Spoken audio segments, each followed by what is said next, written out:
Hello, I'm Brian Fox. Welcome to I Hate Rock Music. And in this video, I'm going to talk about the band Hollywood Brats. And I have to admit that all these years that I've been aware of the Hollywood Brats, I thought they were kind of a LA band. Thought they were basically an LA version of New York Dolls, but turns out they were a UK band.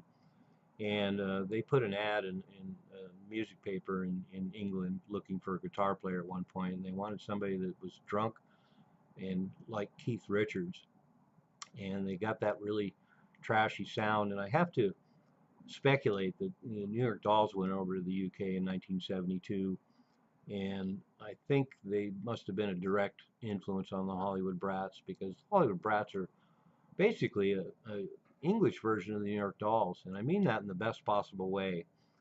Um, they got together in 1971, and they probably had a slightly different sound then, but by 1972, 1973, they really had that whole New York Dolls trashy glam thing down, and they definitely were a glam band.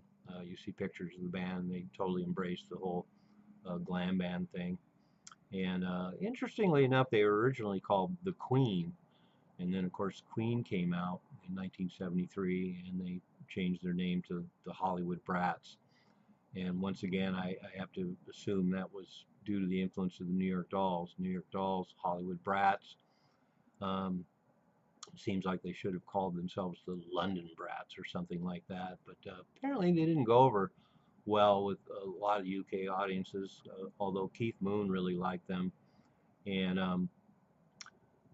I would assume that they were came across like the New York Dolls live as well. And in fact, there's a record called Rough Mixes that includes some live stuff and definitely evokes the New York Dolls. And when you get into their material, um, once again, they kind of have all the same elements of the New York Dolls, and they actually wrote a lot of really good songs too. The band was Andrew Matheson on vocals, Casino Steel on keyboards, Lou Sparks on drums, um, Yunnan Brady on guitar, and Wayne Manor on bass. And they recorded an album in 1973 for NEMS, but NEMS didn't want to release it, and it ended up only getting released in Norway on the Mercury label. And so another reason why the record kind of languished in obscurity for a lot of years. But in spite of the fact that they didn't always get a good audience reaction, it seems like the critics were really kind to them.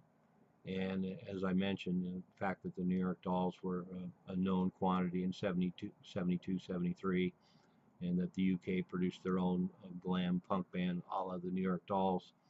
Um, it seems like the UK were not quite as enamored in the New York Dolls, but certainly embraced their own version of the band.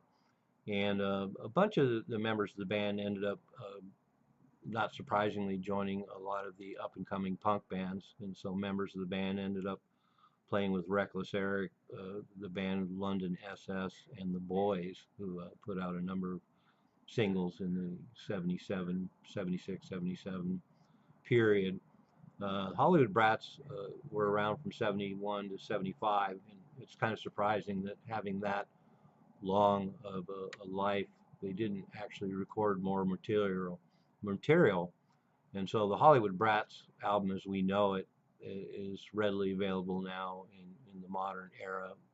And there's also a record called Rough Mixes. It's really cool. It's got a couple of live tracks on it, and it's arguably a lot rawer than the album that came out. And they do a lot of really great covers. They do I Ain't Got You. They did I Need You, the Kinks song. They do Hoochie Coochie Man. And so, as an up and coming band, they filled out their set with a lot of covers. And interestingly enough, of course, the New York Dolls were doing Hoochie Coochie Man live as well. And so, Hollywood Brats, really strong all the way around. The singers very convincing. The band has a great sound. They definitely got that Keith Richards, Johnny Thunders, trashy rock and roll thing down. They do it well, and they wrote good songs. So there's a lot there to like.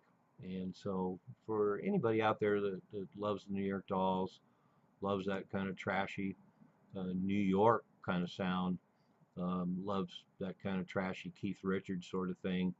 Likes bands that are high on alcohol and drugs. Who doesn't like that? Really, really, really cool band. And once again, the fact that the album is readily available and holds up really well over the years says a lot about what they managed to achieve.